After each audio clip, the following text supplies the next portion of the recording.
Arcade games, aren't they something old and outdated? Old, yes, when you consider that they lost their mainstream relevance around the early 2000s. But outdated? I'll grant that they are unfashionable, but that's just another way of saying that they are cool, in an alternative kind of way. I myself got into arcade games only a couple of years ago, so the appeal is not just nostalgia, it's about a different style of gaming. Here's 5 reasons why this style might appeal to you too. And the best part is that all of them apply to home play, so you don't need to be able to go to an actual arcade to get into this stuff. 1. Arcade games are short and immediate. Ever get the feeling of wanting to start a new game, but feeling anxious about the time commitment? Especially when you first have to go through a lengthy story setup and tutorial to even see if it's something that you actually like.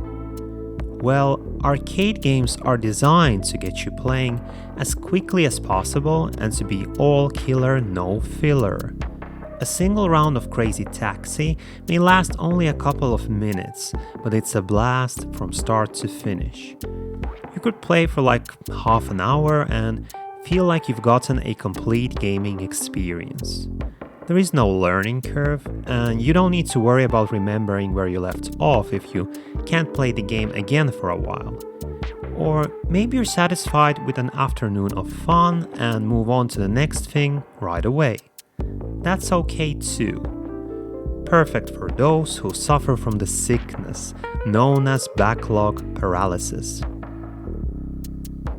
2. Arcade games get you hyped.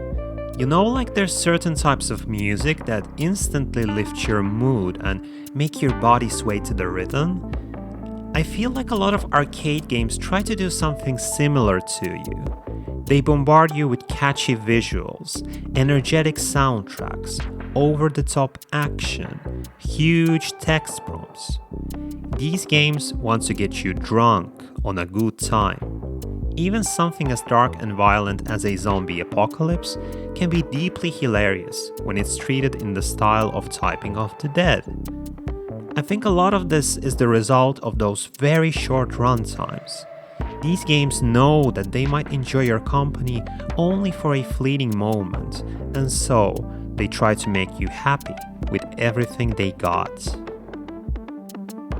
3. Arcade games are made for going deep.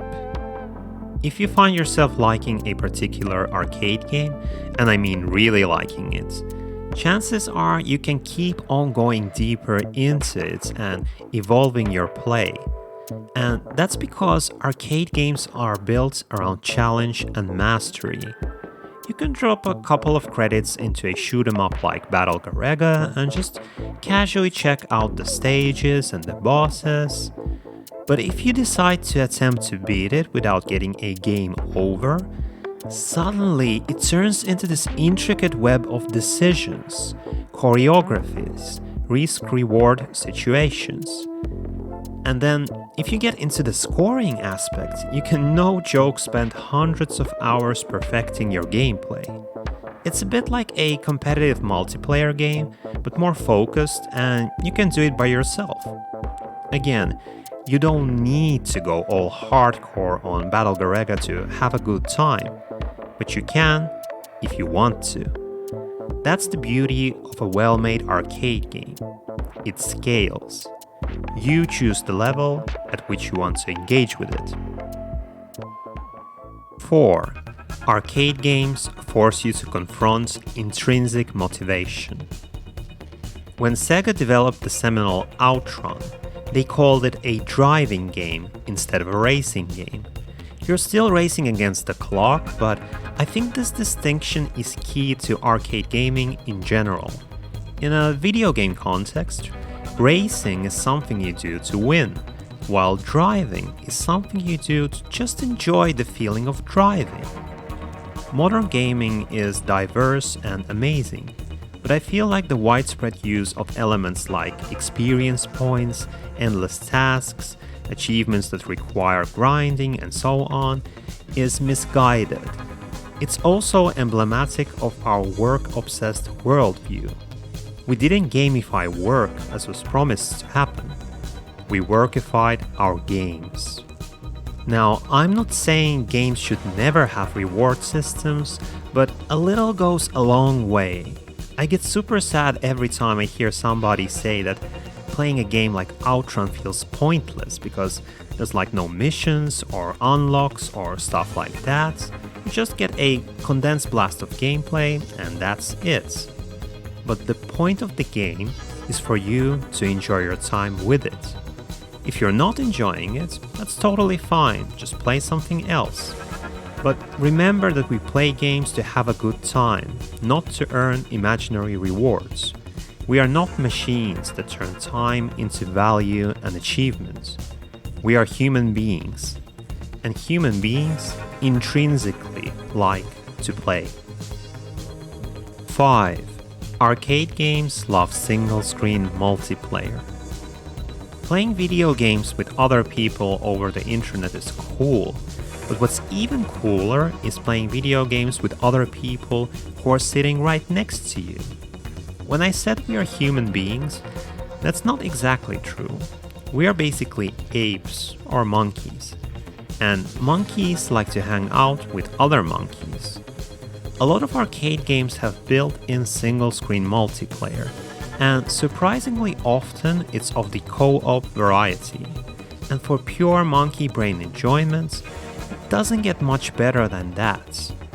Me and my partner have played a lot of Puzzle Poko, this super simple but super fun action puzzler that's actually made by Cave, the masters of bullet hell games. It requires about 2 brain cells to learn. You can play it for 20 minutes while chatting about whatever and just bask in the good vibes. Never winning, always chilling. This is what life is all about. And this is why you should play arcade games. Thanks for watching.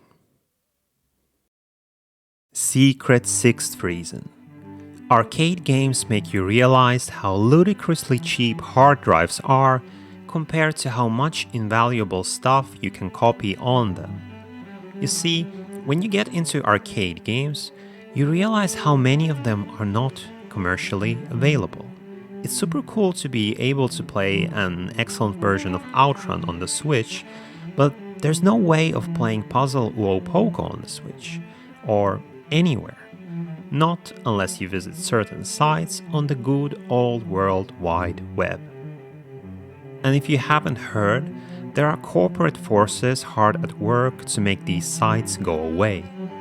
I can understand wanting to protect your creative work and to make sure that people pay for access to it.